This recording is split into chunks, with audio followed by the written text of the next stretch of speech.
चलिए सभी लोगों का फिर एक बार स्वागत है ग्रुप थ्योरी के इस मॉड्यूल में, जहां पे हम एक बहुत ही इंपॉर्टेंट थ्योरम डिस्कस करने वाले हैं। अक्सर ये थ्योरम एग्जाम्स में पूछे जाते हैं, चाहे आप बीएससी के यूनिवर्सिटी एग्जाम्स की बात करें या फिर आप हायर एजुकेशन के और एग्जाम्स की बात करें, जैसे कि कॉम्पिटिटिव एग्जाम्स हो सकता है या फिर कुछ और एग्जाम्स।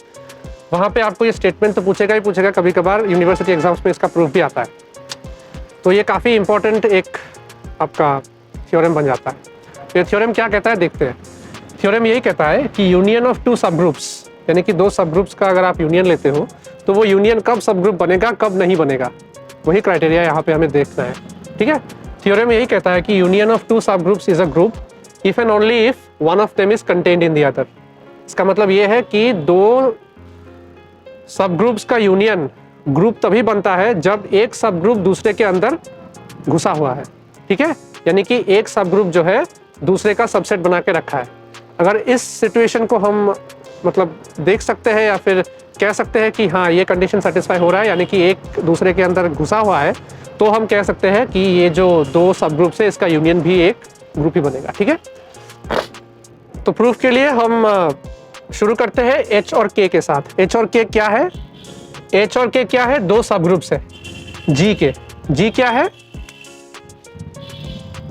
जी एक ग्रुप है। ठीक है, तो जी एक ग्रुप है और कैपिटल एच और कैपिटल के क्या है? ये जी नाम के ग्रुप के सब ग्रुप है।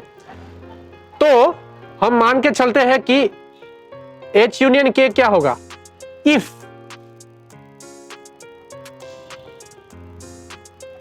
H is a subset of के, यानी कि एच जो है वो के का सबसेट है, या फिर आप कह सकते हो हाँ सबसेट। एच के का सबसेट है, तो एच अगर के का सबसेट है तो एच यूनियन के क्या मिलेगा? देख लीजिए एक बार, हमारा कंडीशन दिया है H is a subset of के। ठीक है, अगर एच के का सबसेट है इसका मतलब है कि सिचुएशन कुछ ऐसा बना हुआ है, ये हो गया बड़ा वाला के और ये हो गया हमारा एच। ठीक है, एच जो है वो के का सब ग्रुप है या फिर सबसेट है, सब ग्रुप नहीं है सबसेट है। तो अगर सबसेट है तो क्या होगा? के अंदर एच मिलेगा। तो इस प्रकार का कोई डायग्राम बनेगा, तो आप इससे अंदाजा लगा सकते हैं, इससे समझने की कोशिश कर सकते हैं कि अगर एच सबसेट ऑफ के है तो ये वाला पिक्चर आपके सामने आना चाहिए। तो एच यूनियन के क्या होगा? एच और के की अगर हम यूनियन करेंगे, यूनियन का मतलब होता है सभी एलिमेंट्स को इकट्ठा कर लो। एच और के का यूनियन करेंगे तो क्या आएगा? बड़ा सेट आएगा, हमेशा बड़ा सेट आएगा। बड़ा सेट कौन सा है? के है। ठीक है, which is subgroup of G, which is subgroup of G. क्यों सब ग्रुप ऑफ जी? क्योंकि हमने पहले लाइन में ही हमने एज्यूम कर रखा था कि एच और के क्या है? जी के दो सब ग्रुप है। तो इसलिए एच यूनियन के का वैल्यू हमें इस केस में क्या मिला? जब एच सबसेट ऑफ के होता है तब एच यूनियन के इक्वल टू के होता है। के क्या होता है? सब ग्रुप है, तो इसीलिए एच यूनियन के भी एक सब ग्रुप बन गया। अभी कन्वर्सली हम क्या करेंगे? कन्वर्सली हम लेंगे H comma K be two subgroups of G such that H union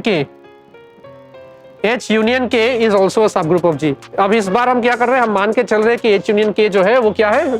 group जी के सब ग्रुप है। ठीक है, तो we show that one of them must be contained in the other. हम ये दिखाएंगे कि आइदर एच सबसेट ऑफ के होगा या फिर के सबसेट ऑफ एच होगा। ये दोनों कंडीशंस अगर सेटिस्फाई नहीं होते हैं तो एच यूनियन के जो है हमारा सब ग्रुप नहीं बनेगा, यही हमें दिखाना है। Suppose it is not true. Not true का मतलब है कि हमने ये मान लिया है कि एच के का सब ग्रुप नहीं है और के भी एच का सब ग्रुप नहीं है। तो अगर हम ये मान लेते हैं तो हम देखते हैं क्या कॉन्ट्रडिक्शन हमें मिलता है। तो अगर one of them must be contained in the other का मतलब होता है कि या तो एच के का सब ग्रुप है या फिर के एच का सब ग्रुप है। तो अगर ये नॉट ट्रू है, नॉट ट्रू का मतलब क्या है कि H is not subgroup of K, sorry H is not subset of K, H is not subset of K. और क्या है? K is not subset of H.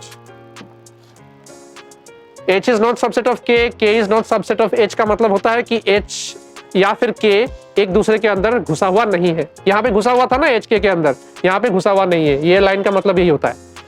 Then there exist X belongs to H। अगर H not subset of K, then there exist X belongs to H such that X does not belong to K। ठीक है, not subset का मतलब ये होता है कि एक एलिमेंट ऐसा निकलेगा H में जो कि K में नहीं होगा। सिमिलरली एक एलिमेंट ऐसा होगा Y जो कैपिटल K में तो होगा लेकिन कैपिटल H में नहीं होगा। समझ में आई बात? क्योंकि ये सबसेट नहीं है। सबसेट नहीं है का मतलब है कि कोई एक्स्ट्रा एलिमेंट होगा जो कि एक ग्रुप एक सेट में है दूसरे सेट में नहीं है। तो यहाँ पे x क्या है, h में है लेकिन k में नहीं है क्योंकि ये सबसेट नहीं है। k में है y लेकिन y जो है h में नहीं है from this given condition. Also x, y belongs to h union k। x, y तो h यूनियन k में होगा ही क्योंकि x तो h में है, y तो k में है, तो x, y कहाँ पे होगा, h यूनियन में तो होगा ही। So X Y belongs to h union k, ये प्रॉपर्टी है हमारा ग्रुप का। तो पहले हमने इसका प्रूफ दिखाया है, प्रॉपर्टी मेंशन किया है, तो अगर वो वीडियो आपने दिखा नहीं तो देख लीजिए। X Y belongs to h union k, इसका मतलब होता है कि X Y belongs to h और X Y belongs to k। तो अगर X Y belongs to h या फिर X Y belongs to k है तो हम यहाँ पे क्या लिख सकते हैं, एक्स वाई अगर h में है, यहाँ पे समझ लीजिएगा, एक्स वाई अगर h यूनियन k में है, फिर एक बार बोल रहा हूँ, अगर यूनियन में है तो या तो वो पहले सेट में होगा या फिर वो सेकंड सेट में होगा। यहाँ पे सेट तो दो ही है ना, h और k। तो अगर X Y belongs to h union k हमें दिया गया है, इसका मतलब ये है कि एक्स वाई या तो h में होगा या फिर k में होगा, किसी ना किसी में तो होगा ही। तो अगर एक्स वाई h में है तो क्या होगा, हम ये लिख सकते हैं ना, x इनवर्स एक्स वाई भी h में होगा। क्यों? क्योंकि x क्या होता है, X Y belongs to h, हमारा x जो है h का एलिमेंट है, h हमारा क्या है, सब ग्रुप है, तो सब ग्रुप का इन्वर्स तो एग्जिस्ट करेगा, तो एग्जिस्ट करेगा x इनवर्स भी h में ही होगा। Inverse of a group always belongs to that group. तो x इनवर्स आ गया h में, एक्स वाई एलिमेंट है h का, तो दोनों एलिमेंट को अगर हम बाइनरी कंपोजिशन कर दे तो वो भी h में होना चाहिए ना। तो x इनवर्स x का मतलब क्या होता है, e और y का क्या मतलब होता है, e और y का बाइनरी कंपोजिशन करो हमेशा y आता है। यानी x इनवर्स x जो है, x इनवर्स x की जगह पे हमने e लिख दिया, e y हो गया, और e y का मतलब y होता है, यानी कि y belongs to h, which is contradiction. क्यों कॉन्ट्राडिक्शन? क्योंकि y does not belong to h था ना यहाँ पे तो हमें y बिलोंग्स टू h मिल गया, मतलब कॉन्ट्राडिक्शन मिल गया। यहाँ देखते हैं xy belongs to k, then as y belongs to k we can write y inverse belongs to k। Same logic, y inverse क्या है, इनवर्स है y का, y अगर k में है तो y इनवर्स भी k में होना चाहिए। दोनों एलिमेंट का बाइनरी कंपोजिशन कर दो, वो भी k में होना चाहिए। तो y इनवर्स हो गया आपका e, और x e हो गया x, यानी कि x बिलोंग्स टू k हो गया। Again a contradiction, again a contradiction.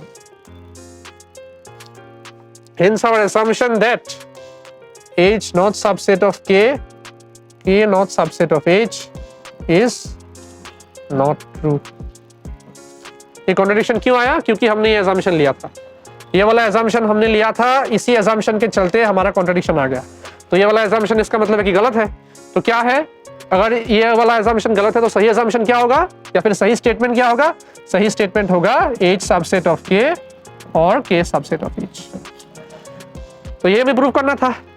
इसका क्या मतलब होता है कि one is content in the other, या तो h k में है या फिर k h में है। तो ये हो गया हमारा प्रूफ। तो ये सबसे इंपॉर्टेंट एक थ्योरम हम मानेंगे ग्रुप थ्योरी का। इनिशियल जो ग्रुप थ्योरी है उसका एक बहुत ही इंपॉर्टेंट थ्योरम है। तो आप अच्छे से देखिएगा, समझने की कोशिश कीजिएगा, और अगर कोई डाउट हो तो कमेंट सेक्शन में पूछिएगा। अगर अच्छा लगे तो लाइक कीजिएगा, चैनल को सब्सक्राइब कीजिएगा, हमें सपोर्ट कीजिएगा। Thank you.